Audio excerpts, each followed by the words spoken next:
제가 지난 시간 말씀을 묵상하면서 이런 말씀을 전했습니다. 우리는 기도를 배우지 않아도 기도할 줄 안다고. 아무도 기도를 이렇게 하라고 알려주지 않아도 그리스도인들이라면 기도하는 겁니다. 마치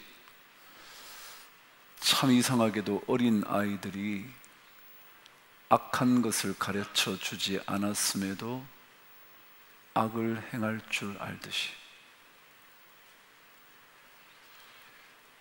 그리스도인들은 기도를 정확하게 배우지 않았음에도 다 기도합니다. 그런데 구태여 주님께서 왜 주님을 따르는 제자들과 수많은 백성들에게 이렇게 기도하라고 가르쳐 주신 걸까요? 안 가르쳐 주셔도 가르쳐 주시지 않아도 다 기도할 수 있는데 왜 기도를 너희는 이렇게 기도하라고 말씀하신 걸까요? 우리는 세상 사람과는 다르게 삽니다. 세상과 구별되어 있습니다. 우리는 세상 속에 살지만 세상에 함몰되지 않는 구별된 존재입니다. 그렇다면 우리의 기도 또한 그들의 기도와 달라야 할 겁니다. 이 땅에 수많은 종교인들이 각자 기도할 줄 압니다. 그들도 기도하고 우리도 기도하는데 그들 기도와 우리 기도가 동일하다면 우리는 그들과 다를 바 없는 구별되지 않는 존재일 겁니다. 그러니까 분명히 그들과 구별된 존재인 우리의 기도 또한 그들이 드리는 기도와 달라야 할 겁니다. 그래서 주님은 그러므로 너희라면 예수 믿는 사람이라면 주님을 따르는 사람이라면 이렇게 기도해야 한다고 알려주신 겁니다. 왜냐하면 그들의 기도와 다른 기도를 우리가 드릴 수 있어야 할 것이기 때문에 그렇습니다. 그래서 주님은 가르쳐 줄 필요가 없음에도 불구하고 이렇게 기도해야 된다고, 여러분이라면, 예수 믿는다면, 내가 예수의 사람이라면 이렇게 기도해야지 알려주신 겁니다. 지난 시간 우리는 그 기도의 첫 번 대목을 나눴습니다. 아버지. 그렇습니다. 하나님 그분은 우리의 아빠, 아버지입니다. 가장 좋은 아빠, 아버지입니다. 세상 사람은 다 손가락질해도 그 아버지만은 저를 향하여 너 힘들었지? 말씀하시는 아빠, 아버지입니다. 그런데 오늘 성경은 그 아빠, 아버지를 수식하는 짧은 문구를 그 앞에 남겨둡니다. 그것이 바로 하늘에 계신이라는 겁니다. 하늘에 계신. 여러분, 진짜 하나님이 하늘에 계실까요? 여러분 어떠세요? 하나님이 하늘에 계실 것 같으세요? 어디 계시는 거예요? 하늘 어딘가요? 어디 하늘에 계실까요? 솔로몬은 그가 성전을 건축하고 난 다음 하나님께 드린 기도에 이런 기도를 남겼습니다. 열왕기상 8장 27절은 이렇게 말합니다. 하늘과 하늘들의 하늘이라도 감히 주님을 용납하지 못합니다. 다시 말하면 온 하늘을 다 준비해놔도 그 속에 주님은 담을 수가 없습니다. 그만큼 위대하시고 크신 하나님입니다. 그러니 하늘에 살지 않으실 텐데, 하늘에 살 수 없으실 텐데, 왜냐하면 하늘에 하늘들의 하늘이라 할지라도 하나님 다 담을 수가 없으니 하늘 가지고는 안 되는데 왜 하늘이라고, 하늘에 계신이라고 설명한 것일까요? 여러분, 유대인들은 이 하늘이라는 개념을 들으면 이런 생각을 했답니다. 감히 인간은 도달할 수 없는, 감히 인간은 그곳에 이를 수 없는 그것을 하늘이라 그랬답니다. 그러니까 하나님은 어떤 분이시냐 하면 감히 우리가 갈 수 없는 곳에 계시는, 그래서 우리가 결코 함부로 다룰 수 없는 하나님, 그랬다는 겁니다. 여러분, 하늘을 가보셨나요? 아마 비행기 탔으니까 하늘 가보셨겠죠? 근데 그것을 하늘 전부라고 말할 수 있을까요? 아니요.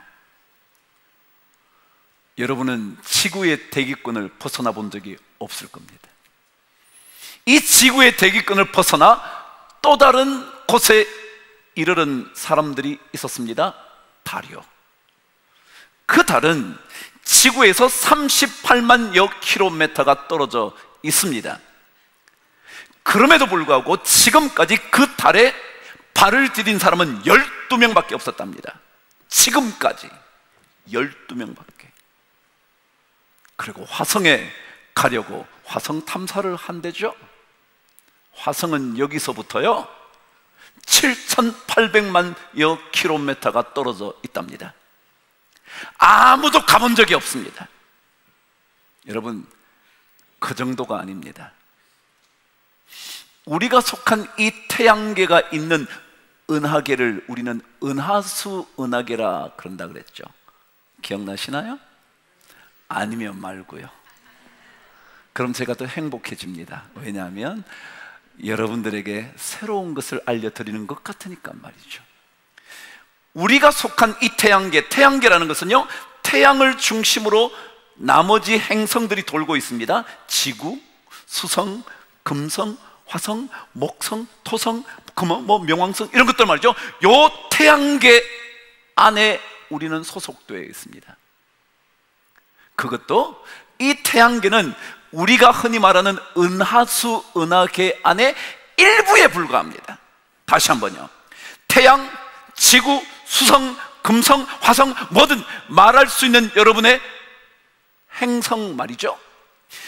그것들은 우리가 포함되어 있는 은하수 은하계의 지극히 빙산의 일각이라는 겁니다. 그러고는 이렇게 말합니다. 우리가 속한 은하수 은하계에 별과 행성이 몇 개 정도 있냐 그러면 적어도 수천억 개가 있답니다. 안 놀라시는데 여러분, 별은요 스스로 빛을 발하는 것을 별이라 그럽니다. 그래서 태양은 별입니다. 스스로 빛을 내기 때문에 그렇죠. 근데 지구는 스스로 빛을 내지 못합니다. 태양의 빛을 받아야 받으면 낮이고 못 받으면 밤입니다. 이런 것을 뭐라 그러냐면 행성이라 그럽니다. 태양은 별이지만요 지구, 토성, 목성, 수성 이런 것들은 전부 다 행성입니다. 근데 이 별들이 우리의 은하수 은하계 안에 수천억 개가 있답니다. 거기에다가 이 별은 거의 다 행성을 한두 개씩 다 가지고 있답니다. 그러면 또다시 수천억 개를 또 갖고 있습니다. 말하자면 별과 행성을 우리 은하수 은하계에만 합쳐도 수천억 개가 아니라 1조 개를 넘을 수 있다는 겁니다. 안 놀라시는데 그런 곳에 우리는 가본 적이 없습니다. 다다른 적도 없습니다. 그런 개념을 하늘이라고 했습니다.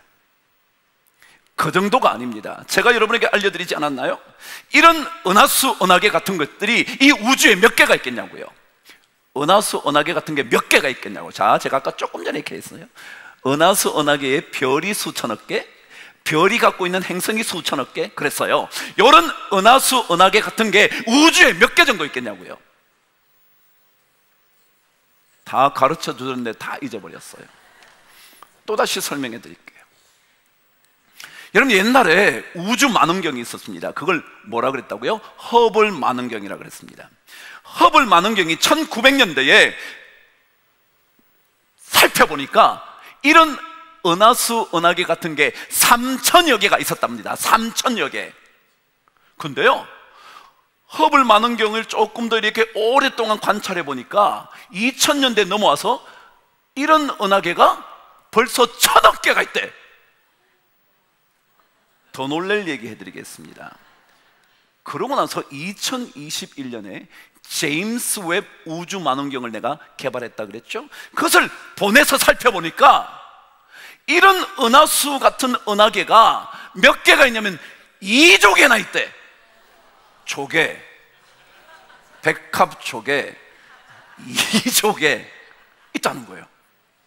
근데 그것도 제임스 웹이라는 만원경 때문에 2조 개지, 만일 몇 년이 지나고 수십 년이 지나서 훨씬 더 좋은 우주 만원경이 개발되면 2조 개가 아니라 뭐요? 10조 개가 있을지도 모른대. 이런 하늘에 여러분이 다 보신 적이 있습니까? 그럴 리 없죠. 그럴 리 만무하죠. 이것을 가리켜 하늘이라고 그랬답니다. 그러니까 우리가 하나님을 얘기할 때 진짜 하나님은 우리가 감히 다룰 수 없는, 그래서 우리가 함부로 하나님을 부리려고 하면 안 된다는 점을 알고 기도해야 된다는 거예요. 주님이 뭐라고 가르쳐 주셨냐면, 너네들은 기도할 때 하늘에 계신 아버지, 감히 우리가 함부로 할 수 없는, 우리가 금식기도 좀 했다고, 아니 내가 좀 더 잘 섬겼다고, 내가 이런 직분을 가졌다고, 내가 진짜 교회에서 봉사 많이 했다고 하나님이 내 말 들어주셔야 돼 라고 말하는 하나님이 아니다. 이거를 알고 기도해야 된다. 우리가 이런 찬송을 부른 적이 있습니다. 그 곡은 시편 147편의 시편의 노래를 가지고 작곡한 것이었습니다. 그 내용은 이랬습니다. 우리 주님은 위대하시고 능력이 많으시고 지혜가 무궁하시고 인자하심이 영원하다. 이게 시편 147편 3, 4절, 5절에 나타나 있습니다. 저와 함께 먼저 읽어보시고 이 찬송 한번 불러보실 텐데, 저와 함께 말씀을 읽으시죠. 시작. 그가 별들의 수를 세시고 그것들을 다 이름대로 부르시는도다. 우리 주는 위대하시며 능력이 많으시며 그의 지혜가 무궁하시도다. 우리가 주의 기도를 할 때는요, 이것을 고백하는 겁니다. 하나님은 진짜 위대하신 분이지, 하나님은 능력이 많으시지, 그분의 지혜는 끝도 없으시지, 무궁, 끝궁자거든요. 이게 끝이 없다고요. 그분의 지혜를 우리가 감히 상상할 수도 없지. 그분은 별들의 수요를 다 세시고 그 별들의 이름을 다 붙인 거예요.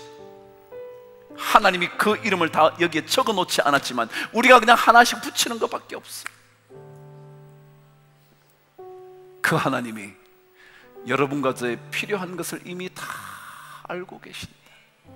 그래서 우리는 주의 기도를 드릴 때마다 이런 고백을 하는 겁니다. 하나님, 저희들은 하나님에 비하면 아무것도 아닙니다. 내가 좀 더 좋은 대학을 나왔다고, 내가 좀 더 많은 돈을 가지고 있다고, 내가 남들보다 실력이 더 있다고, 그러나 그것 아무것도 아닙니다. 하나님은 이런 은하계를 수조나 만들어 놓으셨는데 우리는 아무것도 아닙니다. 그래서 시편 147편 6절은 우리에게 이렇게 해야 된다고 설명합니다. 읽어보실까요? 시작. 여호와께서 겸손한 자들은 붙드시고 악인들은 땅에 엎드러뜨리시는도다. 아멘. 뭐냐면 하나님이 얼마나 놀라우신 분이니까 그분 앞에 잘난 척 하지 말고 겸손하게 엎드리면 뭐라고요? 그 사람을 하나님은 붙들어 주신다. 근데 기도하면서 내가 금식기도 좀 했다는 거예요. 내가 진짜 주님 위해서 애썼다는 거예요. 그러면서 하나님 앞에 겸손하지 않으면 하나님이 그를 붙드시지 않는다는 거예요. 그래서 우리가 주님의 기도를 할 때는 주문을 외우듯이 하는 게 아닙니다. 그냥 하늘에 계신 우리 아버지의 이름이 그렇게 이런 게 아니고요. 하늘에 계신 우리 아버지, 그래 하나님, 전 아무것도 안 해요. 송장님의 기도처럼 저는 제 마음도 어떻게 할 수도 없고요, 내 자식도 어떻게 할 수도 없고요, 내 아내도 어떻게 할 수 없고요, 내가 닥치는 수많은 일들도 저는 해결할 수 없습니다. 하나님은 능력이 있으시니 하나님이 도와주옵소서. 그런 기도하는 게 주기도라는 거예요. 주기도. 그냥 하도 잘 외워서 꼬마들도 다 외우는 이 주기도가 아니라 정말 주님은 그런 분이지. 주님 그런 분. 우리 찬송 한번 부르면서요, 주의 기도를 한번 생각해 보시죠. 우리 주는 위대하며 능력이 많으시도다. 그의 지혜 무궁하며 인자는 영원하도다. 상한 자를 고치시며 상한 자를 고치시며 상처를 싸매시도다. 별들의 수를 세시며 이름을 하나둘씩 이름을 붙이셨도다. 그분이 우리를 위하여 그가 구름으로 하늘을 덮으시며 땅을 위하여 비 준비하시니 예루살렘아 여호와를 찬송할지어다. 내 하나님을 감사함으로 그 앞에 나가며 주 임재 앞에 경배. 예루살렘아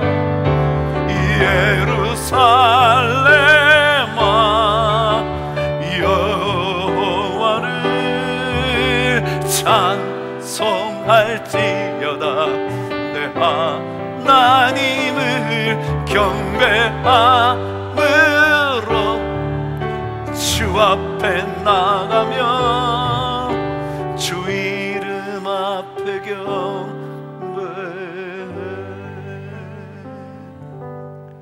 그런 거거든요. 우리 주기도문은 너무나 짧아서 1분도 채 걸리지 않는 기도문일지 모르지만 그 첫 번 고백은 하나님은 능력이 많으십니다. 저는 아무것도 아닙니다. 그래서 이사야 41장 14절은 그렇게 말합니다. 버러지 같은 너 야곱아. 야곱은 이스라엘이거든요. 이스라엘은 여러분과 저거든요. 우리를 향하여 우리는 벌레 같습니다. 우리는 앞으로 나가려고 했는데 어느새 밟혀 죽을 수밖에 없는 존재에 불과합니다. 그런데 그 하나님은 수많은 이 모든 것들을 다스리시는 하나님이십니다. 여러분, 과학자들은요, 보고 나야 알아. 보기 전에는 은하수 같은 은하계가 1000개밖에 없대. 조금 더 보고 나니까 1000억 개가 있대. 조금 더 보고 나니까 2조 개가 있대. 조금만 더 지나면 100합조 개가 있대. 근데 하나님은 보이지 않는 것까지 이미 다 창조하신 분이거든요. 제가 과학의 이야기를 읽으면서 저는 하나님의 위대하심을 찬양합니다. 진짜입니다. 여러분, 이 우주는요 독특하답니다. 우리의 은하계 바깥에 말씀드린 데 수많은 별들이 있습니다. 별, 빛을 내는 별들이 말이죠. 그게 돌아다니는데 이 속도가 얼마나 빠른지, 너무너무 빠르면, 빠르게 움직이면 힘이 생길까요? 안 생길까요? 제가 2부에도 그랬습니다. 자, 여러분 이거예요. 제가 이 정도면 안 찢어져요. 근데 빠르게 하면 이렇게 찢어져요. 빠르게 하면 뭐예요? 힘이 있단 말이죠. 에너지가 있단 말이에요. 그래서 이 바깥에, 은하 바깥에 별들이 막 회전하는데 이게 너무너무 빨라서 힘이 강력한 거예요. 그래서 우리의 지구도 빨아들여서 은하계가 폭발한다는 거야. 그런데 이상하게 폭발을 안 하는 거예요. 우리의 중력, 밑으로 쏟아지는 중력보다 더 강력한 힘이 바깥에 있는데 왜 이게 안 딸려가는 걸까? 이상하지 않아요, 여러분? 연구 결과 이 강력한 중력보다 더 강력한 이 힘이 중간에 뭐가 있다는 거예요. 중간에 뭐가 있어서 막고 있다는 거예요. 안 그랬으면 이 지구가, 우리 태양계가 터져 나갔을 거라는 거예요. 그래서 뭐라 그러냐면 이 사이에 분명히 어떤 물질이 있어. 보이지는 않는데. 그래서 그것을 뭐라고 그러냐면 암흑 물질이라 그래. 과학자들 얘기해요. 암흑 물질, 영어로는 dark matter, 어두운 매터, 물질이 있다는 거예요. 그것이 이쪽에 강력한 힘을 막아주고 있다는 거예요. 그러면서 우리 눈으로 볼 수 있는 이 우주, 이것은 전 우주의 5% 미만이래. 보이지 않는 우주가 뭐라고요? 95%래. 여러분, 우리는요 자꾸 보는 대로 살라 그래요. 기도했는데 응답 안 되면 뭐 그냥 틀렸다 그러고, 조금만 마음에 불편하면 이렇다 그러고, 그런 게 아니야. 고린도후서 4장 18절은 제가 좋아하는 말씀이에요. 우리가 주목하는 것은 보이는 것이 아니요 보이지 않는 것이래요. 보이는 것은 잠깐인데 보이지 않는 것은 영원하대. 여러분, 하나님은요 우리 눈에요 보이는 건 5%밖에 안 돼. 사람이 보이고 태양이 보이고 지구가 보이고 뭐 달이 보이고 뭐가 보이고, 이거는 5%밖에 안 돼. 근데 보이지 않는 95%의 암흑 물질과 암흑 에너지가 이 우주를 붙들고 있대. 여러분, 제가 그러잖아요. 믿음 생활을 우리는 자꾸 보이는 것만 가지고 얘기하잖아요. 응답이 안 된다, 된다, 이런 보이는 거 말고, 여러분, 보이지는 않는데 하나님의 위대하심, 그분이 우리를 위하여, 땅을 위하여 구름을 준비하시고 비를 내리시는 하나님, 아니 구하기도 전에 이미 우리에게 있어야 할 것을 아시는 하나님, 이걸 믿고 사는 거예요. 그래서 주님의 기도를 할 때는 이거 믿는 거예요. 그래, 하나님께서 지금 내 눈에는 당장 보이지 않아도 하나님께서 어둠 가운데서 우리를 붙들고 계시는 하나님의 능력이 있지. 여러분과 제 안에 이 놀랍고 위대하신 하나님이 우리 모두를 사로잡게 되기를 주의 이름으로